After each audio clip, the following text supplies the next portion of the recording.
Okay, people,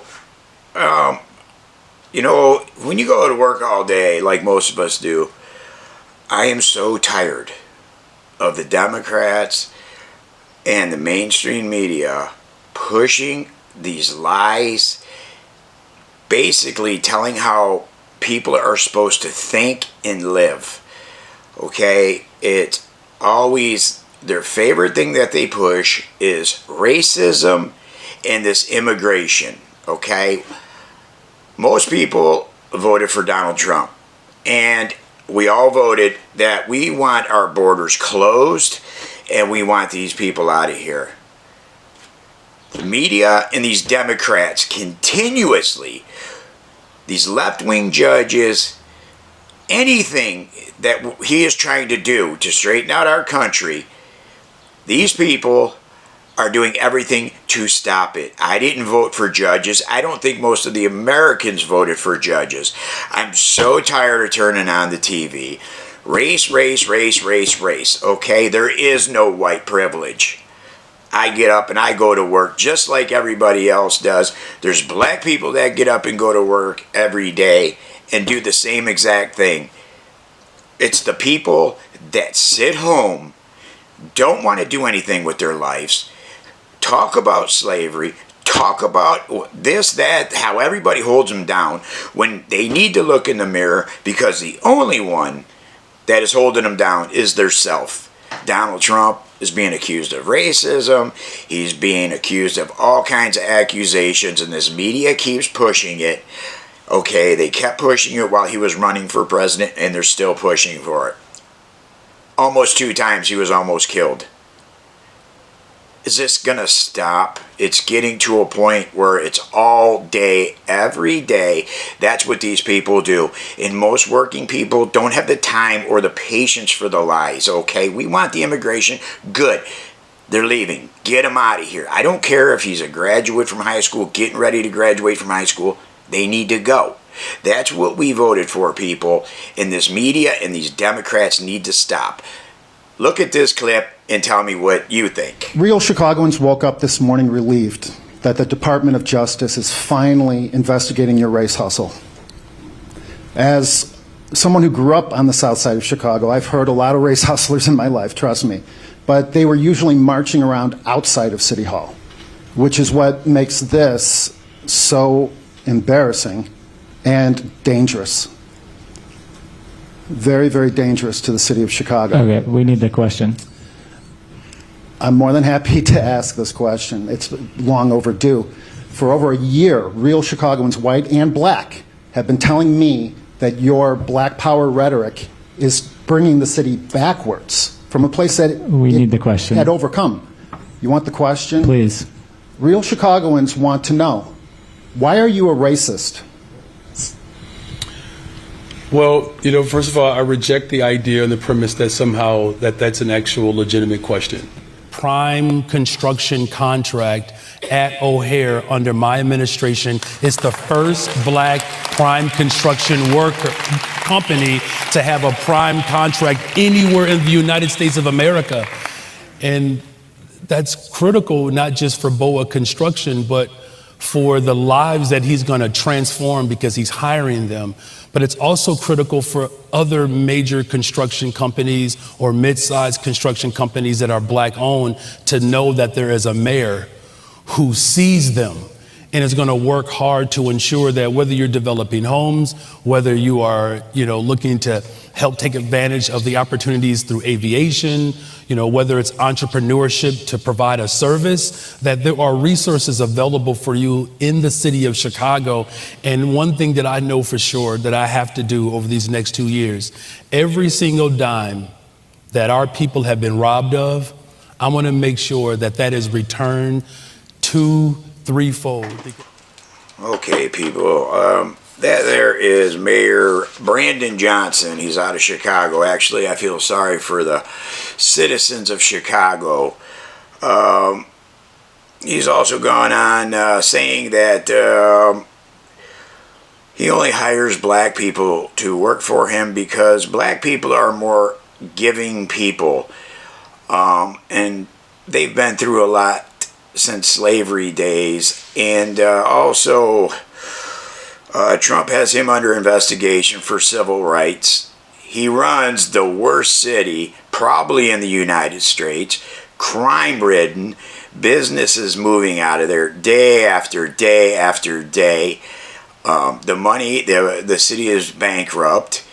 And I think that it's going to come out also that within a year that he's under investigation for stealing the money that he was given to these migrants, he says. But I have a funny feeling he's hiding a skeleton in his closet as well. And yeah, it's okay if a certain group of people do and say whatever they want to. And if that was a white mayor that would say stuff like that, he wouldn't even be mayor for 10 minutes. He would be chased out of being the mayor. He would be chased out of that city, the state, and never have a political career another day in his life. Think that's bad? Now let's move on to Boston with the illegal immigration and check out this. Tonight, some people who live in this neighborhood voiced their anger and frustration at a community meeting with state officials about this emergency shelter that's opening its doors. Neighbors feel like they had no say in this process, and officials had no answers for them either. Wait. Can we kindly have a little bit of decorum in the room? No, this is my neighborhood. Fuming neighbors who call Fort Point home grilled state officials about the 80 migrants who will call 24 Farnsworth Street a temporary home. The office space owned by the Unitarian Universalist Association will be turned into the latest overflow shelter. How is it a done deal when you cannot answer these questions?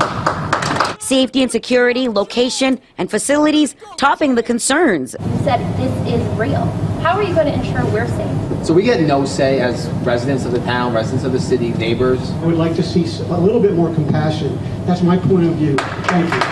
Neighbors like Brian Curley say the community didn't have a voice before the decision was made. I think there's a lot of angry residents here who feel the same way I do, that this was being forced on us. General Scott Rice, who's overseeing the state's strange shelter system, vowed security for families living in the shelter and neighbors in the community. Our track record has been very good. We've had very, very, very few incidents. United Way is the nonprofit that will run the shelter. Neighbors voiced their concerns to them about no showers on site and a plan to bus migrants to local Ys for services. Though United Way says there will be at least 6 bathrooms in the space. We certainly would not put anybody in a space that has anything unsafe for them. And while some are ready to welcome shelter residents with open arms, this is a great idea. Smart thinking. I think it should happen more often. Some are still frustrated at the lack of information. There was a lot of questions tonight. There were not a lot of answers. State officials say there'll be another meeting on Friday where they hope to have more answers for the community. Okay, you've seen that. They're building this shelter for the illegal immigrants in Boston. But as you heard the gentleman say, there's only been a few issues with the immigrants, okay? Let's be honest. Trump and ICE just did a swoop through there, and I do believe they arrested over 1,400 illegals were detained, and I do believe it was 715 of the migrants had charges pending on them, and drug dealing, drug possession, child, you can't say the word on YouTube, a lot of bad things. These people were being picked up for hurting children, dealing drugs, go in, get arrested, and they were let right back out on the street. You name any United States citizen, if you get picked up, if you have a traffic ticket and you didn't pay your traffic ticket, you're going to jail. These Democrats have it where these illegals can do whatever they want, and there is no consequences for their actions. Let right back for heinous crimes. They're let back on the street. People, not in America.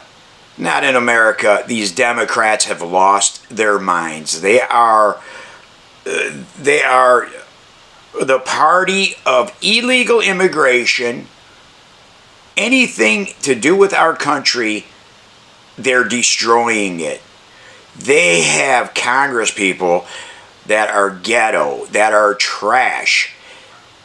They have Congress people that have more money than most of these rich people that own businesses.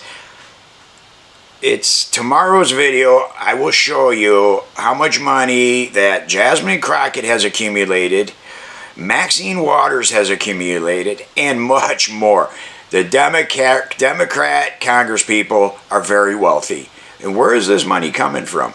They don't care about this country. They are burning this country.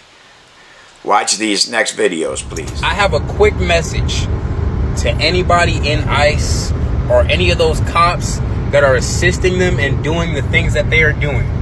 I'm saying this with all goodness in my heart, because I'm all up and down the internet. I've seen what people are talking about, how they're feeling, and what it looks like their next moves are going to be. With everything good in my heart, bro, put that fucking badge away, put the fucking mask away, sit your ass down somewhere, because this is not the battle you want to battle, bro. I'm telling you this right now. It's really not, bro. It's really not. You know what? All you ICE folks and stuff like that, I need y'all to understand something right now. You need to put down that put the mask away, put the badge away, go hug your daughters, go hug your mothers, and for the mothers and the daughters that are letting these people go out and do these things and not saying anything to them, there are repercussions, bro. I'm telling you, I'm seeing and I'm hearing there are finna be.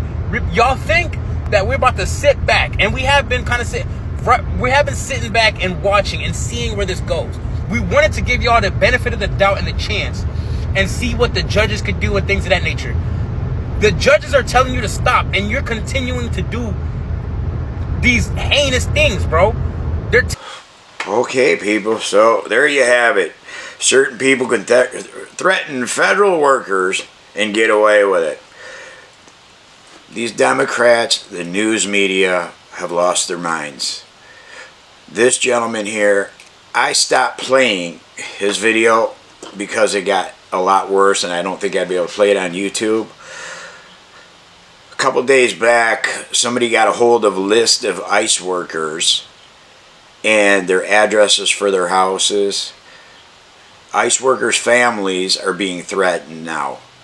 Okay, they have to go to their job now covering their badge and their faces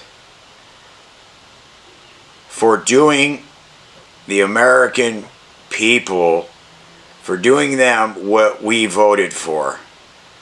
Imagine an ICE worker having to cover his face and badge number because people on the internet are finding out where they live and giving their ICE family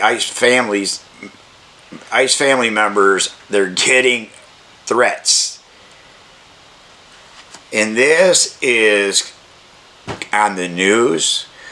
People like this man here should be arrested, no questions asked. He should be arrested and put in prison. But this is what the media is producing, people. We see it every day. Every day we see people like him that push the violence and push the narrative, and we cannot have this anymore. This has to stop. Somebody is going to get seriously hurt, or somebody's going to lose their life. We cannot have this in America anymore. People, please like, subscribe, and share, and thank you for watching, and I will see you guys tomorrow. Thank you.